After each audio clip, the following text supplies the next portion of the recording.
ইরানের সর্বোচ্চ নেতা আয়াতুল্লাহ আলী খামিনির মরদেহ দীর্ঘদিন কফিনে রাখা হয়েছে এমন দাবি সামাজিক যোগাযোগ মাধ্যমে ঘুরেও বেড়াচ্ছে। তবে এই দাবির পক্ষে নির্ভরযোগ্য কোনো সরকারি বা আন্তর্জাতিক সূত্রে নিশ্চিত তথ্য পাওয়া যায়নি।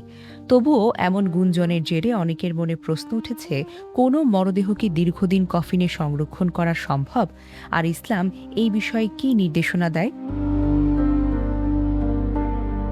বিশেষজ্ঞদের মতে, আধুনিক চিকিৎসা বিজ্ঞান ও ফরেনসিক প্রযুক্তির মাধ্যমে মরদেহ দীর্ঘ সময় সংরক্ষণ করা সম্ভব।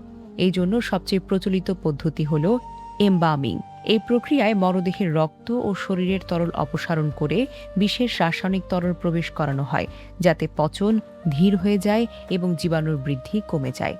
এমবামিংয়ে সাধারণত ফরমালডিহাইড বা ফরমালিন প্রধান উপাদান হিসেবে ব্যবহৃত হয়। এর পাশাপাশি ফেনল, ইথানল ও মিথানল ব্যবহার করা হয় ব্যাকটেরিয়ার ধ্বংস, টিস্যু সংরক্ষণ এবং পচন বিলম্বিত করতে।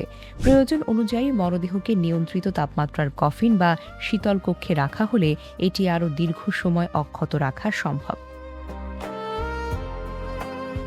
অন্যদিকে ইসলামী শরীয়তে মৃত ব্যক্তিকে অযথা দীর্ঘ সময় দাফন না করে যত দ্রুত সম্ভব গোসল, কাফন, জানাজা এবং দাফন সম্পন্ন করার প্রতি গুরুত্ব দেওয়া হয়েছে। কোনো বিশেষ আইনগত তদন্ত, স্বজনদের অপেক্ষা বা জরুরি পরিস্থিতি ছাড়া মরদেহ দীর্ঘদিন সংরক্ষণ করার বিধান ইসলামে উৎসাহিত করা হয় না। ধর্মীয় বিশেষজ্ঞরা বলছেন, ইসলামে মৃত ব্যক্তির প্রতি সম্মান প্রদর্শনের অন্যতম অংশ হল দ্রুত কাফনের ব্যবস্থা করা। তাই কোনো ব্যক্তির মরদেহ দীর্ঘদিন কফিনে রাখা হলে এটি সাধারণত বিশেষ প্রশাসনিক, রাষ্ট্রীয় বা প্রযুক্তিগত কারণেই হয়ে থাকে, ধর্মীয় বিধানের স্বাভাবিক নিয়ম হিসেবে নয়। মনে রাখতে হবে, আয়াতুল্লাহ আলী খামিনির মরদেহ দীর্ঘদিন কফিনে রাখা হয়েছে এমন দাবিটি এখন পর্যন্ত উল্লেখযোগ্যভাবে নিশ্চিত নয়।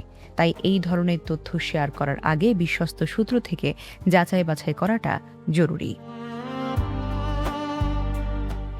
Desk report, recap news.